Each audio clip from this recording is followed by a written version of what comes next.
कि मास्टर्स करनी है कि पीएचडी करनी है, क्या करना है, तुम कुछ भी कर सकते हो। कि तुम्हें पसंद ही नहीं है लाइन, तुम लाइन भी चेंज कर सकते हो। ठीक है। हाँ, कौन है? एमबीए का कुछ फायदा है इंजीनियर्स को? कुछ फायदा है? एमबीए का फायदा इंजीनियर्स को जस्ट आफ्टर फिनिशिंग इंजीनियरिंग में बिल्कुल फायदा नहीं है। ठीक है। द मेन रीजन बीइंग कि एमबीए तुम्हें पढ़ाता है कि कंपनीज कैसे चलती हैं।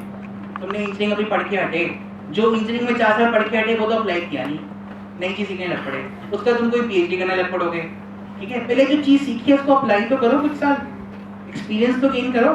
जब तुम 2 साल किसी कंपनी में काम करोगे, उसके बाद तुम्हें पता लगेगा ना कंपनी कैसे काम चलती है, उसके बाद तुम एमबीए करो, ज्यादा फायदा होगा और ज्यादा तुम्हारा रिज्यूमे अच्छा होगा।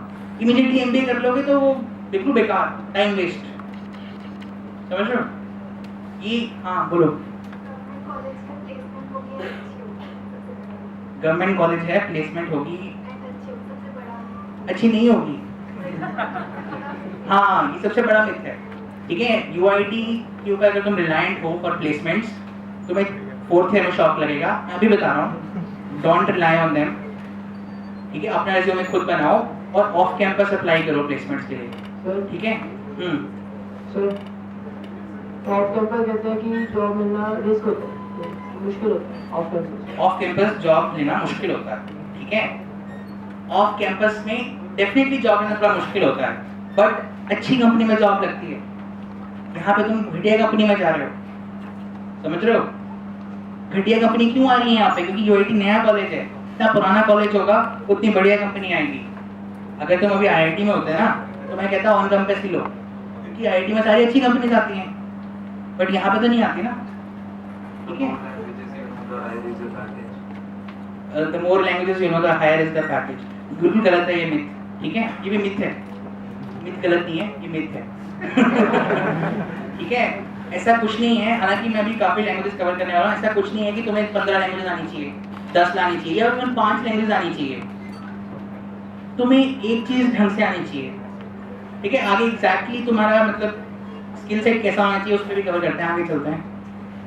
यस, मैं ब्रीफली हार्डवेयर पे भी कवर करूंगा, क्योंकि तुम 4 साल इवन काफी साल कंप्यूटर्स यूज करने वाले हो, तो ये चीज ध्यान में रखना जरूरी है। ठीक है, लैपटॉप पे टाइपिंग मत क्या करो, वो तुम्हारी रिस्ट्स के लिए अच्छी नहीं होती। After 3-4 years down the line you'll start developing pain in your wrists. Keyboard use करो, एक्सटर्नल कीबोर्ड। ऑब्वियसली तुम कैंटीन में बैठे हो, कॉलेज आए हो, तब कीबोर्ड नहीं यूज करोगे। जब घर पे लंबी देर के लिए काम करना है, टाइपिंग करनी है, काफी सारी कोडिंग करनी है, कीबोर्ड यूज करो external. Try to use an ergonomic keyboard. यहाँ पे किसको पता है एर्गोनॉमिक क्या होता है? Anyone who knows what's ergonomic? शर्माओ मत, चॉकलेट मिलेगा। पता है एर्गोनॉमिक क्या होता है? एर्गोनॉमिक्स इज बेसिकली जो स्ट्रक्चरली आपके लिए फिट हो। If something is ergonomically right, that means it is suiting your posture and your gestures. It will not cause you any discomfort. हाँ, सुना उसने क्या कहा? Ergonomically right मतलब ergonomics is the science of right posture। कि तुम जो technology रोज use कर रहे हो उसको सही तरीके से यूज कर रहे हो। Is your posture right? ठीक है, अगर तुम गूगल करते हो ergonomics, तुम्हें काफी नॉलेज मिलेगा कि कैसे बैठना चाहिए, कौन से ergonomic कीबोर्ड्स होते हैं। ठीक है, उसको पढ़ो, वरना 4-5 साल या 6 साल बाद तुम्हें प्रॉब्लम्स आनी शुरू हो जाएंगी बॉडी में। ठीक है, और कभी भी 1 घंटे से ज़्यादा मत बैठे रहो कहीं पे भी। 1 घंटे बाद उठ के चलो, पानी पियो, फ्रेश एयर लो, फिर वापस आ जाओ, वरना तुम्हारा ब्लड सर्कुलेट नहीं करता। ठीक है, नेक्स्ट पॉइंट इज घर पे जब तुम काम कर रहे हो या हॉस्टल में जब काम कर रहे हो, I recommend you use an external monitor. ठीक है, 22 इंच एटलीस्ट। क्यों? Why do I say that? Laptop screen छोटी होती हैं, ऑलरेडी तुम्हारी आईसाइट कमजोर हो रही है और कमजोर हो जाएगी। नंबर 2, बड़ी स्क्रीन, बिगर स्क्रीन मीन मोर प्रोडक्टिविटी, तुम जल्दी काम करोगे। ठीक है, और माउस यूज करो। ये तुम्हारे टाइम बचाने के लिए बताया जा रहा है और तुम्हारी बेटर हेल्थ के लिए भी बताया जा रहा है। माउस यूज करने से क्या होगा कि you will get a lot done much faster. Track pads slow you down. ठीक है, आगे चलें। हाँ, हेडफोन्स बहुत जरूरी होते हैं, और 150 रुपये वाले हेडफोन मत खरीदो, थोड़े अच्छे हेडफोन्स खरीद लो। हेडफोन जरूरी क्यों होते हैं? क्योंकि because sometimes you are in some environments जहाँ पे तुम्हें काम करना है, बट इतना आसपास शोर है या डिस्ट्रैक्शन है, शोर नहीं डिस्ट्रैक्शंस है वगैरह, तो you can like use your headphones, music लगा लो, कुछ सूदिंग बैकग्राउंड म्यूजिक लगा लो। जरूरी नहीं है हैवी मेटल ही सुनना है कोडिंग करते वक्त, ये भी मिथ है।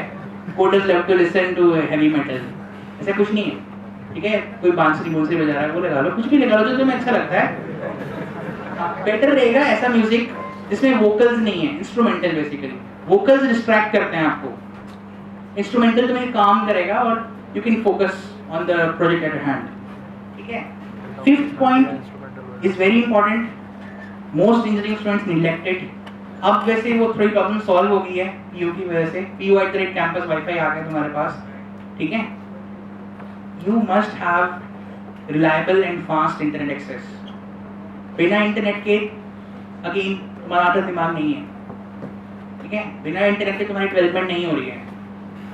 इंटरनेट बहुत जरूरी है कंप्यूटर साइंस इंजीनियर के लिए, और बहुत लोग तो निग्लेक्ट करते हैं। दे लाइक कि यार ठीक है, कभी हॉस्टल का वाईफाई नहीं चलता, कभी घर का नहीं चलता ढंग से, बट दे डोंट बॉदर, मतलब हो जाएगा किसी तरह से। Internet is very important. Movies download करेंगे नहीं, वो भी कर लो, कोई चक्कर नहीं है, बट इंटरनेट इज इंपॉर्टेंट कि तुम्हें जो कोई डाउट आया तुम उसको क्लियर कर सकते हो। तुम्हें कुछ समझ नहीं आया तुम उसको देख सकते हो, कोई इंग्लिश का वर्ड समझ नहीं आया तुम उसको गूगल कर सकते हो, ठीक है? And you become smarter by every Google search. एक और चीज, बहुत लोगों को यहाँ पे गूगल सर्च भी यूज नहीं करने आती है, ठीक है? You may think that since you are using it since the last 4 years you know how to use Google, you don't. Net पे सर्च करो कि how to use Google more effectively, तुम्हें बहुत ट्यूटोरियल्स मिलेंगे, उनको पढ़ो। Because when you are looking for something, देखो आधी जो मेरी फ्रेंड की क्वेरीज आती